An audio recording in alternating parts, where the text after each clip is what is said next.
Hello everyone, कैसे हैं आप लोग। आई होप कि आप सब बहुत अच्छे हो गाइस। तो आज है 20 नवंबर और आज हम लोग 20 नवंबर से बनने वाले सभी करंट अफेयर्स को डिस्कस करेंगे और लास्ट में कुछ जीके के क्वेश्चन डिस्कस करेंगे जो एग्जाम में पूछे जा चुके हैं या मोस्टली पूछे जाते हैं।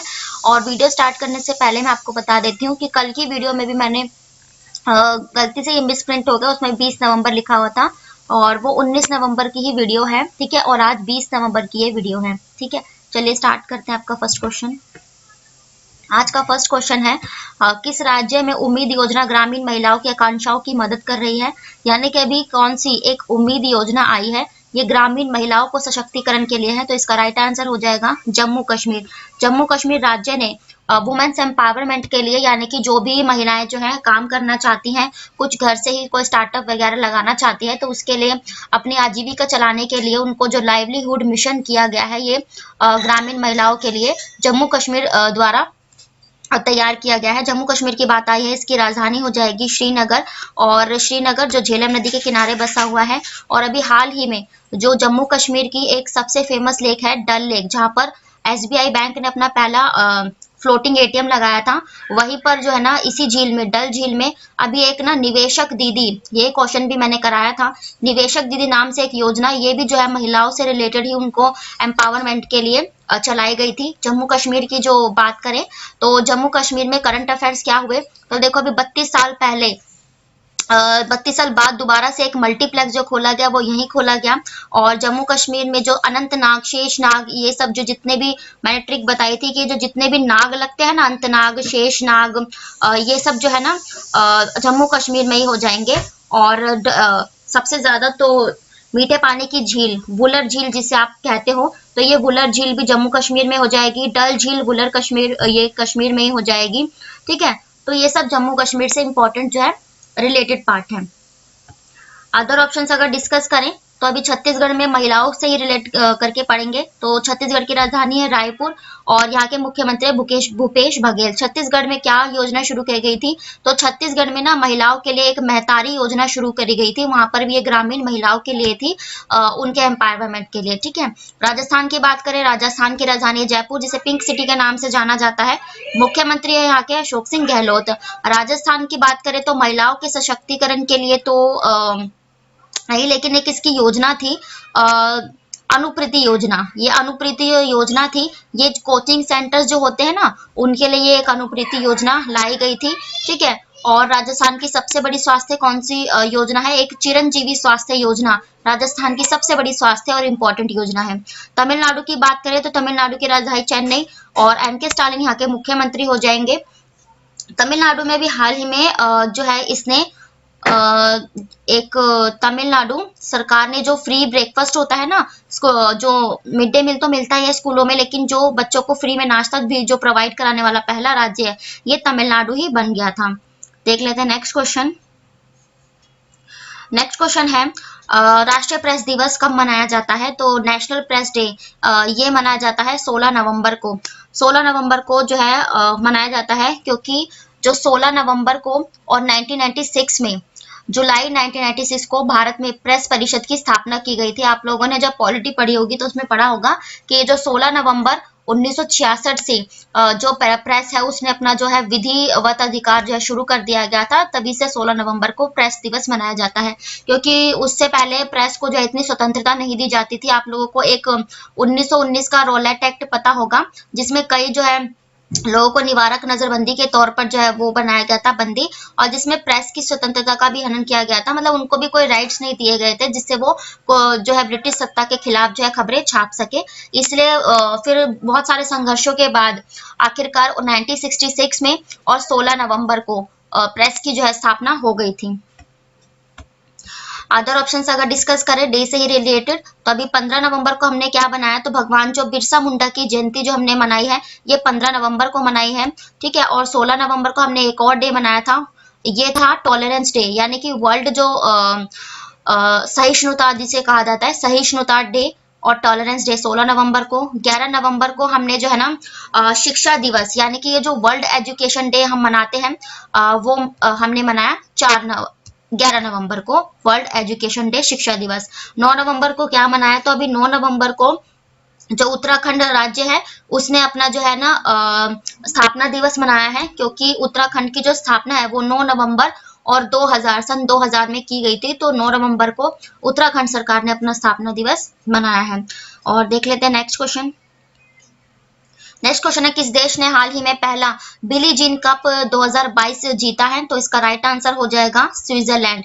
और स्विट्जरलैंड ने तो जीता है। पहले मैं आपको ये बता देती हूँ बिली जीन कप होता क्या है। बिली जीन कप एक तरह से आप कह सकते हो कि ये जो टेबल टेनिस होता है ना, जिसे आप टीटी भी कहते हो, तो इसका एक तरह से वर्ल्ड कप होता है, बहुत इंपॉर्टेंट होता है। एक तरह से वर्ल्ड कप है टेबल टेनिस का, और ये वुमेन्स का होता है। ठीक है, वुमेन्स का जो एक तरह से वर्ल्ड कप टेबल टेनिस का बिली जॉन, और पुरुषों के लिए मेंस के लिए पूछा जाए तो इसे डेविड कप कहते हैं। ठीक है, डेविड कप पुरुषों का होता है और बिली जीन कप ये वुमेन्स का होता है। तो ये वुमेन्स का भी जीत लिया है स्विट्जरलैंड ने, बिली जीन कप स्विट्जरलैंड ने। और बात आई है स्विट्जरलैंड की, तो स्विट्जरलैंड की राजधानी है बर्न, और स्विस फ्रैंक किसकी करेंसी हो जाएगी? स्विट्जरलैंड से भी हाल ही में जो हम करंट का ये रिलेट कर सकते हैं, स्विट्जरलैंड ने जो है ना अपना अपना ब्रांड एम्बेसडर, ये जो हमारे गोल्ड ओलंपिक है ना, नीरज चोपड़ा, इनको जो है ना स्विट्जरलैंड ने अपना ब्रांड एम्बेसडर भी नियुक्त किया है। और मौत की मशीन को मंजूरी देने वाला पहला जो देश था वो स्विट्जरलैंड ही बना था। और स्विट्जरलैंड एक यूरोपीय देश है। चलिए इसको मैप से डिस्कस कर लेते हैं। ये है स्विट्जरलैंड की कंडीशन जो है मैप पर। ठीक है, ये जो है लोकेशन, ये स्विट्जरलैंड है। ठीक है, और यहीं पर ये जो बर्न है ये इसकी राजधानी हो जाएगी। और आप लोग जानते हैं यूरोपीय देश है, और ये जो आप देख रहे हो ना, ये फ्रांस की सीमा है।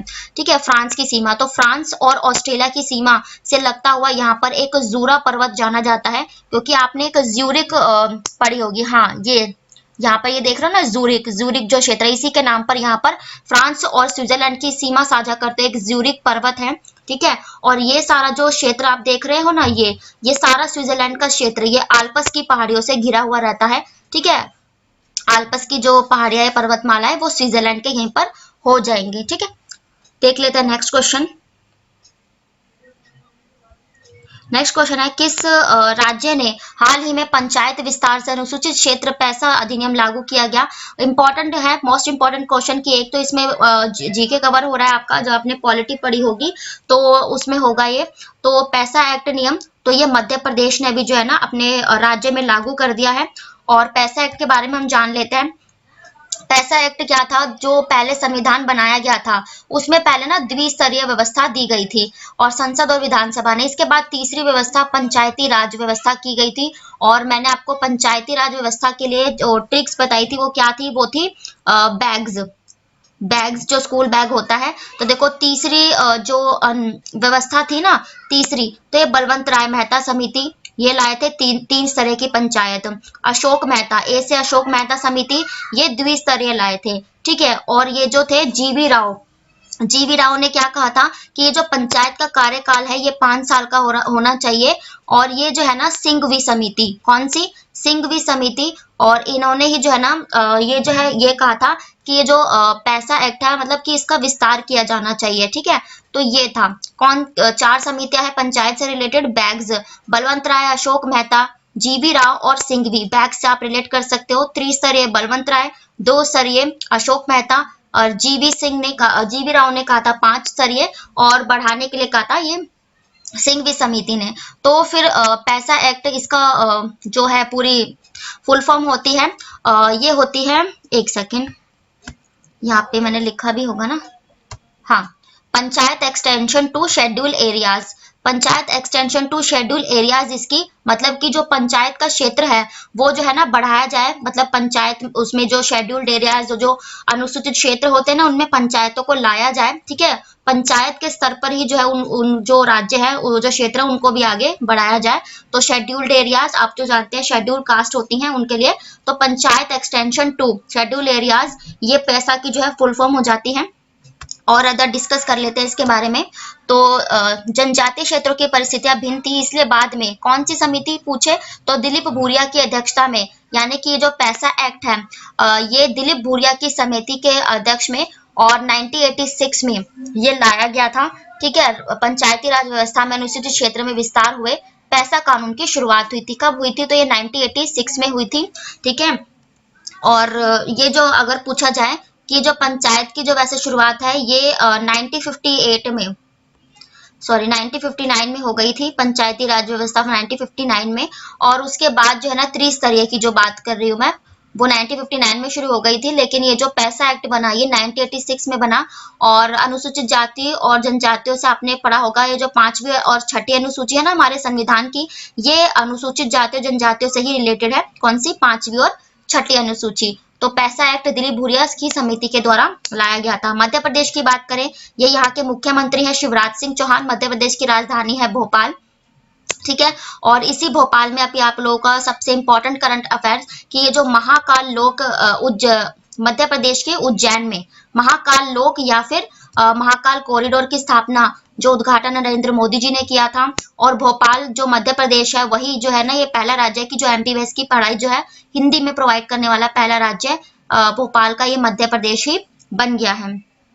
अदर ऑप्शंस अगर डिस्कस करें तो अभी हाल ही में उत्तर प्रदेश की राजधानी है लखनऊ और यहाँ के मुख्यमंत्री योगी आदित्यनाथ, इन्होंने कौन सा जो है ना अभी कौन सी इसमें जो है आई थी, तो उत्तर प्रदेश की आप ये याद कर सकते हो, वन नेशन वन डिस्ट्रिक्ट, यानी कि वन नेशन या फिर वन प्रोडक्ट के तहत उत्तर प्रदेश को डिजिटल करने वाला और या फिर अपने ही जो भारत में डिजिटलकरण करने वाला ये पहला राज्य उत्तर प्रदेश बन गया था। और वो ONOP की जो ब्रांड एम्बेसडर थी ये कौन थी? ये कंगना रनौत थी, जो एक एक्टर है, आप लोगों को पता ही होगा कंगना रनौत।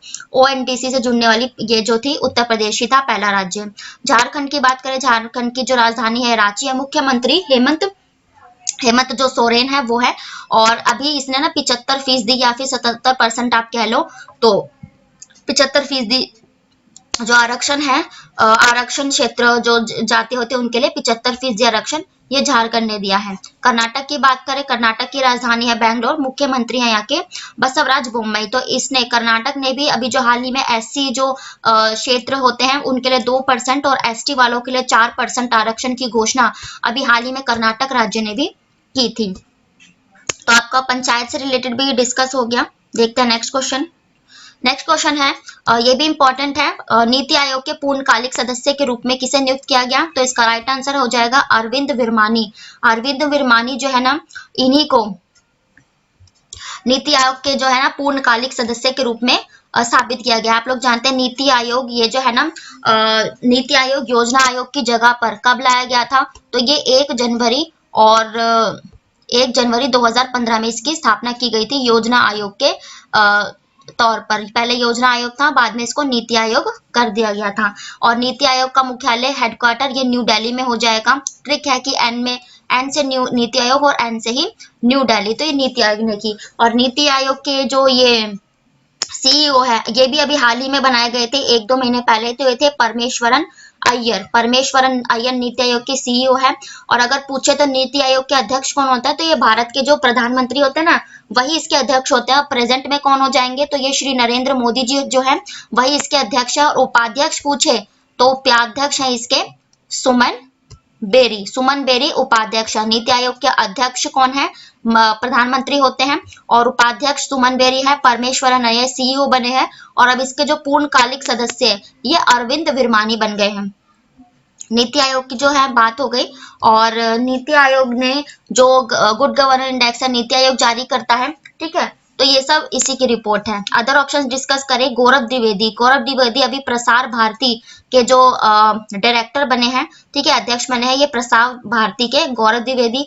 तैयब इकराम ये जो फेडरेशन ऑफ इंटरनेशनल हॉकी होता है ना, यानी कि FIH, इसके जो अध्यक्ष बने हैं ये बने हैं तैयब इकराम। रोजर बिनी BCCI के अध्यक्ष बने हैं, board of control for Indian cricket. BCCI की स्थापना कब हुई थी? तो ये 1928 में की गई थी, ठीक है। तो उसके अभी ये जो है रोजर बिन्नी बन गए हैं। FIH की स्थापना, ये फेडरेशन ऑफ इंटरनेशनल हॉकी, इसकी स्थापना 1924 में की गई थी, ठीक है। देखते हैं नेक्स्ट क्वेश्चन। नेक्स्ट क्वेश्चन है, हाल ही में भारतीय ओलंपिक संघ के एथलीट के रूप में किसे चुना गया है? तो ये जो अपना भारतीय ओलंपिक संघ है इसको जो है मैरी कॉम को, अब इन्हें जो है भारतीय ओलंपिक संघ का जो है चेयरमैन नियुक्त किया गया है। IOS international Olympic association athletes commission की चेयरमैन ये बॉक्सिंग स्टार ये मैरी कॉम बन गई है, ठीक है। आप लोगों को जैसे जानते हैं बॉक्सिंग में इन्होंने जो है कई खिताब अपने नाम किए हैं। तो ये जो है ना मुक्केबाज है एक, तो इन्हें ही जो है ना मैरी कॉम को अध्यक्ष चुना गया है। और इन्होंने जो है ना ओलंपियन तथा राष्ट्रमंडल खेलों 2022 के कई पदक विजेता टेबल टेनिस खिलाड़ी शरद कमल को उपाध्यक्ष चुना गया है। यानी कि जो शरद कमल है ना, ये उपाध्यक्ष बने हैं और अध्यक्ष ये मैरी कॉम बन गई है। मैरी कॉम जो है मणिपुर राज्य से बिलोंग करती हैं और बॉक्सिंग से ये रिलेटेड है। ठीक है, इनके ऊपर एक मूवी बनी थी जिसमें प्रियंका चोपड़ा जो एक्टर, इन्होंने जो है उनका रोल निभाया था। और इंटरनेशनल ओलंपिक्स की बात आई है तो इसकी स्थापना कब हुई थी? तो इंटरनेशनल ओलंपिक संघ की स्थापना 1927 में हुई थी। और इसके अध्यक्ष कौन है? तो अभी हाल ही में अनिल खन्ना की जगह किसने ली? तो ये एक आदिल है ना, आदिल सुब्रीवाला, आदिल सुब्रीवाला ने जो है इसके अध्यक्ष बने। भारतीय ओलंपिक संघ के 1927 में इसकी स्थापना हुई थी। अदर ऑप्शंस अगर खिलाड़ियों से ये रिलेट करके पढ़ेंगे तो पीटी उषा, तो आप लोग जानते हैं जो राज्यसभा के 12 मनोनीत सदस्य हैं, इसकी नियुक्ति राष्ट्रपति द्वारा की जाती है। तो अभी पीटी उषा को जो है ना राज्यसभा में एक सदस्य के तौर पे शामिल कर दिया गया है, जिसे उड़न परी भी कहते हैं। पीवी सिंधु तो बैडमिंटन वर्ल्ड फेडरेशन में शामिल होने वाली जो है पहली जो भारतीय है, ये पीवी सिंधु बनी थी और बैडमिंटन से रिलेटेड है। इन्होंने भी जो कॉमनवेल्थ गेम्स हुए हैं उसमें भारत को गोल्ड मेडल दिलाया है। हिमा दास जिसे जो है ये जो है असम से बिलोंग करती है और इनको जो है ना असम सरकार ने डीएसपी जो है बना दिया है। ये भी खिलाड़ी हैं और ये एक एथलीट है। ठीक है, और इनको ढींग एक्सप्रेस के नाम से जाना जाता है, हिमा दास को। देख लेते हैं नेक्स्ट क्वेश्चन। नेक्स्ट क्वेश्चन है, हाल ही में यूके सरकार द्वारा कितने भारतीयों को यहाँ काम करने के लिए वीजा वर्ष देने की घोषणा की गई? तो इसका राइट आंसर हो जाएगा ये 3000। टोटल जो 3000 वीजा है ये जो है बढ़ा देगा। और आप लोग जानते हैं अभी इंडोनेशिया के जो G20 सम्मेलन हुआ है इंडोनेशिया के बाली में, उसमें जब प्रधानमंत्री नरेंद्र मोदी कई जो है देश के प्रधानमंत्री राष्ट्रपतियों से मिले हैं, तो उसी में से ये जो एक है भारतीय मूल के बने हैं। अभी हाल ही में ब्रिटेन के प्रधानमंत्री ऋषि सुनक हैं और नरेंद्र मोदी की कुछ वार्तालाप हुई, जिसके चलते यूनाइटेड किंगडम ने 3000 वीजा जो है हमारे भारत के अप्रूव कर दिया है। और सॉरी इंग्लैंड की बात आई है तो इसको मैं आपसे डिस्कस कर लेते हैं। यह है यूनाइटेड किंगडम और आप लोग जानते हैं यूनाइटेड किंगडम 4 देशों से मिलकर कहलाता है। यह है स्कॉटलैंड, फिर उत्तरी आयरलैंड और ये यहाँ पर वेल्स और इंग्लैंड। ये 4 देश मिलकर यूनाइटेड किंगडम, जिसे जो है ना ग्रेट ब्रिटेन भी आप कह लेते हो, तो ये वो है। और इसकी राजधानी क्या है? तो ये लंदन है। लंदन जो टिम्स नदी के किनारे बसी हुई है। ठीक है, और इंग्लिश चैनल यहीं पर पड़ जाता है। और ये जो स्कॉटलैंड है, स्कॉटलैंड का ये जो ग्लासगो आप देख रहे हो, COP26 का सम्मेलन यहीं पर आयोजित किया गया था। तो ये भी डिस्कस हो गया। आप देख लेते हैं अदर क्वेश्चन। इंग्लैंड से कुछ हम जो है करंट अफेयर्स रिलेट करके पढ़ लेते हैं। अभी इंग्लैंड ने, यानी कि ब्रिटेन ही कह लो आप, ब्रिटेन ने ये घोषणा की है कि 2030 तक अपने यहाँ के जो सारे वाहन है ना इनको इलेक्ट्रिक जो है कर देगा। इलेक्ट्रिक करने की जो नीति रखी है 2030 तक इसने लक्ष्य रखा है। और एक ब्रिटेन या इंग्लैंड का स्काईवे प्रोजेक्ट था और एक ये जो स्काईवे प्रोजेक्ट है एक ड्रोन प्रोजेक्ट था। ठीक है, और ये इसने ही रखा था ब्रिटेन ने। और ब्रिटेन के साथ हमारी कौन सी एक्सरसाइज होती है? तो ब्रिटेन के साथ हमारी अजय वॉरियर, ठीक है, अजय वॉरियर और कोंकण एक्सरसाइज, ये हमारी ब्रिटेन के साथ होती है। और ब्रिटेन के साथ हमारा जो है ना फ्री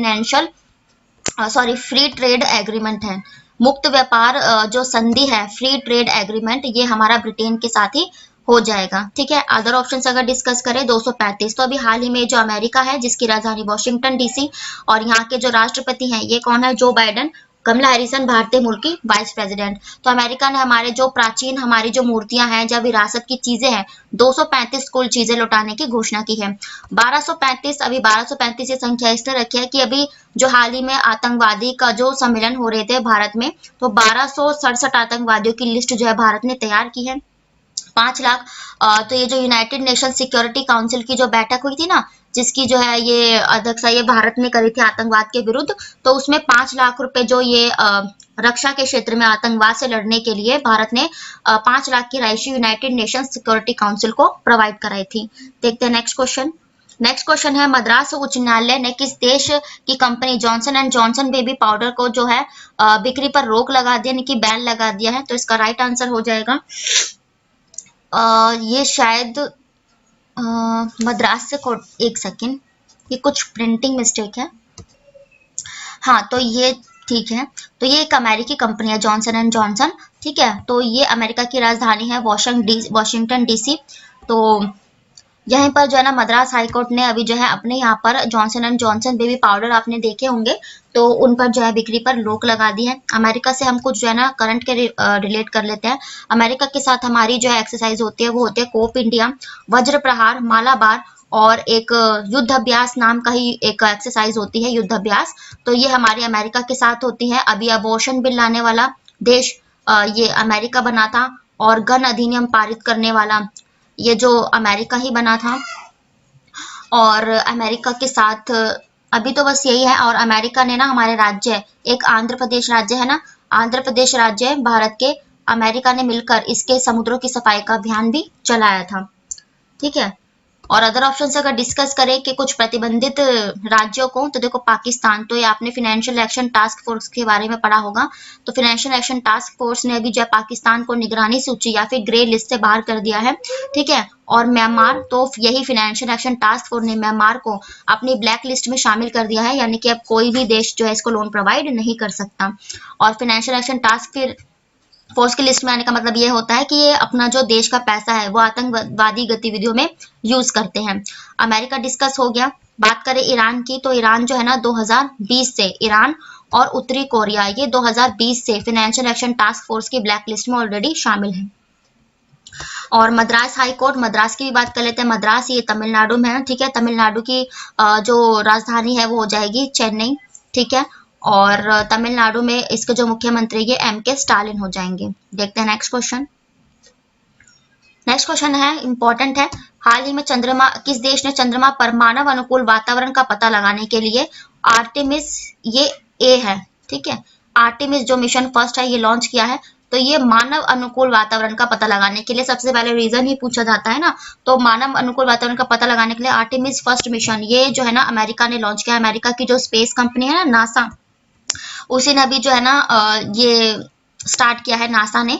नासा जो अमेरिका की स्पेस एजेंसी है, अगर इसकी स्थापना की बात करें तो इसकी स्थापना 1958 में हुई थी। और नासा का जो हेडक्वार्टर है ये भी अमेरिका की राजधानी वॉशिंगटन डीसी में हो जाएगा, ठीक है। और अमेरिका ने अभी हाल ही में, आपको पता होगा, अमेरिका ने ये दक्षिणी कोरिया यानी कि साउथ कोरिया के साथ ऑपरेशन विजिलेंट जो है शुरू किया था, ठीक है।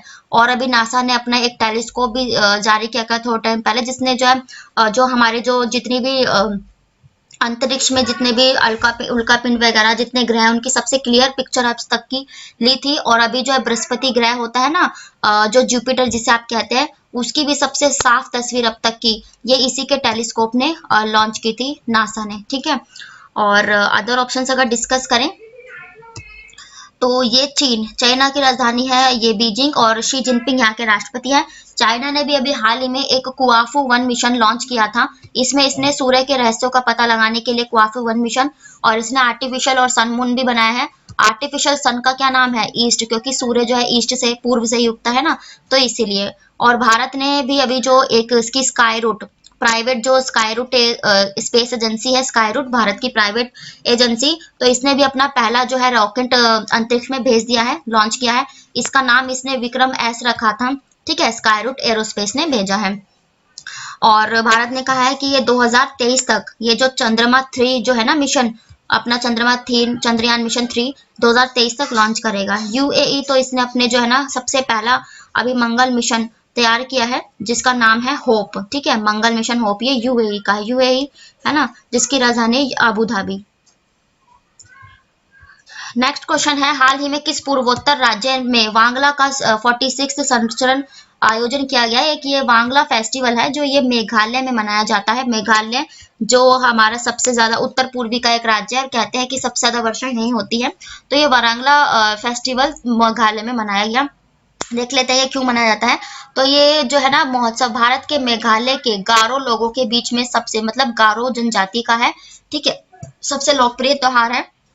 वांगला महोत्सव प्रजनन क्षमता के सूर्य देवता साल जोंग के सम्मान के आयोजित है। फसल का त्योहार है, यानी कि सूर्य देवता को भी ये सम्मान देते हैं, और एक फसल का से रिलेटेड ये त्योहार हो जाएगा, ठीक है। जो खेतों का अच्छा उत्पादन लाता है ये उनके देवता को मानते हैं, तो उन्हीं के रिलेटेड ये करते हैं। मेघालय की राजधानी है शिलोंग, ठीक है, मेघालय से आप ये रिलेट कर सकते हो कि एक इसकी ना पिगरी योजना थी, पिगरी ये सुअरों से रिलेटेड योजना थी, पिगरी योजना ये मेघालय में ही लाई गई थी। अदर ऑप्शन डिस्कस करें त्योहारों से ही रिलेटेड, तो अभी मणिपुर में एक अमूर फाल्कन फेस्टिवल, कौन सा? अमूर फाल्कन फेस्टिवल। ये एक जो फाल्कन जो ये अमूर नाम का ये एक जो है ना पक्षी होता है, आमूर चील जैसा होता है, तो उसी को जो है ना उसी के संरक्षण के लिए ये मणिपुर वाले जो है ना फाल्कन अमूर फाल्कन फेस्टिवल जो है मनाते हैं। और शिरुई लिली और शंघाई उत्सव भी मणिपुर मनाता है। सिक्किम तो एक पोंग महोत्सव है जो सिक्किम मनाता है, ठीक है। सिक्किम जैविक खेती में सबसे टॉप पर है राज्य हमारा। और असम की बात करें तो अबुबाची मेला इसका सबसे फेमस फेस्टिवल जो इसके असम के गुवाहाटी में जो कामाख्या देवी मंदिर है वहां मनाया जाता है। और अभी आप लोगों ने बिहू और कटी बिहू ये दोनों फेस्टिवल जो है ना असम ही मनाता है। देखते हैं नेक्स्ट क्वेश्चन। तो ये थे आज के आपके करंट अफेयर्स और हम डिस्कस करेंगे 10 इंपॉर्टेंट जीके के क्वेश्चंस को, ये भी और कॉम्पिटिटिव एग्जाम्स के लिए होंगे। जितने भी आप वनडे एग्जाम देते हो, SSC, railway, banking, NTPC, NDA, इन सबके लिए इंपॉर्टेंट है। फर्स्ट क्वेश्चन देखते हैं अपना। तो पहला क्वेश्चन है, अभिनव भारती संगठन की स्थापना किसने की थी? तो अभिनव भारती ये विनायक दामोदर, ठीक है, इन्होंने विनायक दामोदर सावरकर इन्होंने की थी। और अदर ऑप्शंस की बात करें, दयानंद सरस्वती, तो ये जो आर्य समाज है, आर्य समाज की जो स्थापना है ये दयानंद सरस्वती ने की थी। और रामकिशन मिशन की स्थापना स्वामी दयानंद सरस्वती ने। और प्रार्थना समाज की जो स्थापना की गई थी आत्माराम पांडुरंग ने की थी। नेक्स्ट क्वेश्चन है, संघीय प्रकार के शासन में एक गंभीर दोष है, यानी कि एक इसका नेगेटिव पॉइंट क्या है? तो इसका राइट आंसर हो जाएगा अलगाव का खतरा, यानी कि थ्रेट ऑफ आइसोलेशन। आप लोग जानते हैं दो प्रकार के जो संघ होते हैं, फेडरल और यूनियन, ठीक है, दोनों ही संघ के ही प्रकार है, ठीक है। लेकिन भारत में कौन सा है? तो ये यूनियन है। और फेडरल टाइप का जो संघ है ये यूएसए यानी कि अमेरिका में हो जाता है, ठीक है। अब दोनों में फर्क क्या है? तो देखो ये जो अपना इंडिया यूनियन, क्योंकि हम क्या कहलाते हैं, भारत के नागरिक। ऐसा तो नहीं कि आप जिस भी राज्य में कहते हो दिल्ली के नागरिक है, नहीं, आप सब कहते हैं कि भारत के नागरिक है, तो यानी कि हम एक ही नागरिकता ग्रहण करते हैं, एकल नागरिकता है भारत में, तो ये वही संघ है, ठीक है। हालांकि दो हमारे जो सदन है, लोकसभा राज्यसभा, लेकिन हमारे भारत की नागरिकता होती है। अब अमेरिका में क्या होता है कि जिस राज्य में वो लोग रहते हैं वहां की भी उन्हें नागरिकता लेनी पड़ती है और अमेरिका की भी अलग से नागरिकता, तो दो नागरिकता, दोहरी नागरिकता ये अमेरिका में है। तो ये फेडरल टाइप जो है अमेरिका का हो जाता है। तो फेडरल में ये होता है कि ये दो टाइप की होती है ना, इसलिए इसमें अलगाव का जो है स्थिति पैदा रहती है कि इनको खतरा रहता है कि इनको कहीं इनकी ये नागरिकता ना छिन जाए या ये नागरिकता ना छिन जाए, तो इसीलिए इसमें अलगाव की स्थिति बनी रहती है, जबकि भारत में ऐसा नहीं है, ठीक है। तो अलगाववाद का खतरा। नेक्स्ट क्वेश्चन है, नदी डेल्टा के परिणाम का परिणाम क्या है? मतलब कि नदी जो डेल्टा बनाती है किस कारण से बनता है? तो निक्षेपण। अब निक्षेपण क्या होता है? जैसे कि यहाँ से कोई नदी जो है ना बहकर आ रही है, ठीक है, यहाँ पर बहकर आ रही है कोई नदी, और वो जब है अपने साथ में, ये समझ लो किनारा है, अपने साथ में जो है पानी जब बहकर आता है तो कूड़ा मिट्टी करकट जो पत्थर बलुआ पत्थर ये सब जो है वो लोग बहाकर लाते हैं। आप लोगों ने कभी गंगा नदी वगैरह जो है गए होंगे तो देखा होगा। तो फिर ये जो धूल मिट्टी ये सब जो कण जमा होते हैं ना, यही जो है डेल्टा का निर्माण करते रहते हैं। तो इसी विधि को जो है निक्षेपण कहा जाता है। जब ये कोई भी पानी या नदी महासागर अपने साथ जो कूड़ा करकट लाते हैं उनको, तो उन्हीं से जो है निक्षेपण बनता है, ठीक है। और जितनी भी जो पश्चिम की ओर बहने वाली नदियां होती है ना, ये कभी भी डेल्टा का निर्माण नहीं करती। और मैंने ट्रिक भी बताई थी इसकी, तो ये क्या है, नमस्ते, जो हिंदी में आप लोग नमस्ते लिखते हो ना, वो पश्चिम की ओर हमारे जो भारत की नदियां है वो बहने की ट्रिक है। और इसमें देखो नमस्ते में ना से नर्मदा, मा से माही, और सा से साबरमती, ता से ताप्ती नदी, ये सब पश्चिम की ओर यानी कि अरब सागर में अपना, सॉरी, खंभात की खाड़ी, हाँ, अरब सागर में ही अपना पानी छोड़ती हैं, तो ये पश्चिम की ओर बहती हैं। नेक्स्ट क्वेश्चन है, कलकत्ता में एशियाटिक सोसाइटी की स्थापना के समय बंगाल के गवर्नर कौन थे? तो इसका राइट आंसर हो जाएगा वॉरेन हेस्टिंग। वॉरेन हेस्टिंग जो है ना, हमारे जो अगर पूछा जाए कंपनी या बंगाल के गवर्नर जनरल, कंफ्यूज करने के लिए कई बार ऐसे क्वेश्चन आते हैं कि बंगाल के गवर्नर जनरल कौन थे या ब्रिटिश भारत के थे, उन सब में फर्क है। क्योंकि बंगाल, क्योंकि जब पहले ये ब्रिटिश कंपनी आई थी ना, सिर्फ बंगाल तक सीमित थी, इनका शासन था। तो बंगाल के गवर्नर पूछे तो ये रॉबर्ट क्लाइव बने थे। अगर पहले गवर्नर जनरल, क्योंकि जो जनरल का ही जो गवर्नर का पद बढ़ा दिया गया था, उनकी सैलरी जब इंक्रीज की गई तो ये गवर्नर जनरल का पद बढ़ाया गया। तब ये जो है पहले गवर्नर जनरल भारत के ब्रिटिश के ये बंगाल के वॉरेन हेस्टिंग बने थे। ठीक है, और अगर ये पूछा जाए कि ब्रिटिश भारत के पहले गवर्नर जनरल कौन थे, तो ये विलियम बेंटिंग थे। ठीक है, जब पूरे भारत में ब्रिटिशों का शासन फैला, उसके बाद जो है ये पूरे भारत के गवर्नर जनरल कहलाने लगे। तो ब्रिटिश भारत की पूछा जाए तो विलियम बेंटिंग पहले गवर्नर जनरल थे। लॉर्ड कैनिंग की बात करें तो ये जो है ना ये ब्रिटिश भारत के अंतिम गवर्नर जनरल थे, और पहले जो है ना ये वायसराय थे। अब वायसराय का पद बना दिया गया था गवर्नर जनरल के बाद। और आप लोग जानते हैं 1857 की जो क्रांति थी, उसी के बाद गवर्नर जनरल के पद को वायसराय कर दिया गया था। तो लॉर्ड कैनिंग पहले वायसराय थे। कार्निवलिस की बात करें तो अखिल भारतीय जो सेवाएं होती है ना, सिविल सर्विसेज, इनकी जो शुरुआत है लॉर्ड कार्निवलिस के काल में की गई थी। नेक्स्ट क्वेश्चन है, राज्यपाल के को शपथ की जो शपथ है उनके पद की कौन दिलाता है? तो इसका राइट आंसर हो जाएगा भारत ये उच्च न्यायालय के जो मुख्य न्यायाधीश, ये जो हाई कोर्ट के होते हैं। ठीक है, और देखो फर्क है इस क्वेश्चन में, राष्ट्रपति तो इनकी नियुक्ति करता है राज्यपाल की, और राष्ट्रपति जब तक चाहे तब तक ही अपने पद पे बने रहते हैं। केंद्र का एजेंट भी इन्हें कहा जाता है, लेकिन शपथ दिलाने में अलग बात है। शपथ इनको जो हाई कोर्ट के मुख्य न्यायाधीश होंगे वही दिलाएंगे। ठीक है, तो इस तरह के क्वेश्चन कंफ्यूजन के लिए पूछे ही जाते हैं। और नेक्स्ट क्वेश्चन है, संविधान का कौन सा अनुच्छेद अल्पसंख्यकों को उनकी पसंद के शैक्षिक संस्थानों की स्थापना और संचालन के अधिकार की रक्षा करता है? तो इसका राइट आंसर हो जाएगा अनुच्छेद 29। आपने पढ़ा होगा कि सांस्कृतिक और अल्पसंख्यक का अधिकार अनुच्छेद 29 में है। अनुच्छेद 33 तो ये मौलिक अधिकारों के विरुद्ध जो सशस्त्र बल का एक अधिकार होता है, वो अनुच्छेद 33 में है। अनुच्छेद 39 जो फ्री कानूनी सेवा होती है ना, मुफ्त कानूनी सेवा का जो अधिकार है, ये आर्टिकल 39 में वर्णित है। जो लोग वकील वगैरह अफोर्ड नहीं कर सकते उनके लिए। आर्टिकल जो 44 है, ये समान नागरिक संहिता, ठीक है, यानी कि ये जो इक्वल जो इक्वालिटी होती है, समान नागरिक संहिता, ये अभी हमारे सिर्फ गोवा राज्य में है, तो ये आर्टिकल 44 के तहत है। देखते हैं नेक्स्ट क्वेश्चन। नेक्स्ट क्वेश्चन है, नीति निर्देशक तत्व क्या है? तो आप लोगों को पता होगा ये गैर आपत्तिजनक है, यानी कि अगर इनका हनन होता है, अगर कोई राज्य इन्हें लागू नहीं करता तो हम इन पे ऑब्जेक्शन नहीं कर सकते, ये नॉन ऑब्जेक्शनल। यही हमारे मौलिक अधिकार का हनन होगा तो हम हाई कोर्ट और सुप्रीम कोर्ट में जाते हैं ना, तो वही चीज है। नीति निर्देशक का तत्व विवाद योग्य नहीं है, हम इनके लिए कोई कोर्ट में नहीं जा सकते। और इनका वर्णन कहाँ पर है? तो अनुच्छेद 36 से 51 में नीति निर्देशक तत्व दिए गए हैं, जिसे जो है ना डीपीएसपी के नाम से भी आप लोग जानते हैं, और ये भाग 4 में वर्णित है हमारे नीति निर्देशक तत्व। नेक्स्ट क्वेश्चन है, सूचना के अधिकार के संबंध में कौन सा कथन सही है? तो हमारा जो सूचना का अधिकार है ये कब लाया गया था? तो ये हमारा 2005 में आया, और ये एक ना कानूनी अधिकार है। ठीक है, ये हमारा एक लीगल राइट है कि हमें सभी प्रकारों की सूचनाएं मिले। नेक्स्ट क्वेश्चन है, 1925 में केंद्रीय विधानसभा के अध्यक्ष चुने गए राष्ट्रवादी नेता कौन थे? तो ये विट्ठल भाई पटेल जो थे, इन्हीं को जो है ना 1925 के विधानसभा में सबसे पहले चुना गया था। और एग्जाम में पूछा जाता है कि ये पहले ना पूछा कि आप लोगों को नॉलेज होनी चाहिए कि ये जो 1919 में ना लोकसभा, आप जैसे अध्यक्ष पढ़ते हो, उपाध्यक्ष पढ़ते हो ना लोकसभा के, तो ये लोकसभा के अध्यक्ष को पहले प्रेसिडेंट और उपाध्यक्ष को वाइस प्रेसिडेंट कहते थे। लेकिन जब आजादी, ये कब तक था? 1947, जब तक जो है ना आजाद नहीं हो गया था भारत तब तक। लेकिन 1951-52 में जब पहले आम चुनाव हुए थे ना 1951-52 में, उस टाइम पे ना फिर ये लोकसभा के अध्यक्ष और उपाध्यक्ष जो है ना कहने जाने लगे। ठीक है, पहले प्रेसिडेंट और ये डिप्टी प्रेसिडेंट कहलाते थे। प्रेसिडेंट और डिप्टी प्रेसिडेंट 1919 से स्टार्ट हुई पेपर था, 1947 तक रही, और फिर जब आम चुनाव हुए तब अध्यक्ष और उपाध्यक्ष कहे जाने लगे। ठीक है, अदर ऑप्शंस अगर डिस्कस करें तो ये जो मोतीलाल नेहरू है, इन्होंने 1923 में स्वराज पार्टी की स्थापना की थी, मोतीलाल नेहरू और चित्तरंजन दास ने। ठीक है, 1923 में नेताजी ने जो है फॉरवर्ड ब्लॉक का गठन किया था। कब किया था? तो ये 1939 में फॉरवर्ड ब्लॉक। और गांधी जो है ना 1924 में सिर्फ एक ही कांग्रेस के सम्मेलन की अध्यक्षता की थी, वो था कर्नाटक का बेलगाम जो अधिवेशन पढ़ा होगा आपने, तो सिर्फ उसी में गांधी जी ने 1924 में अध्यक्षता की थी।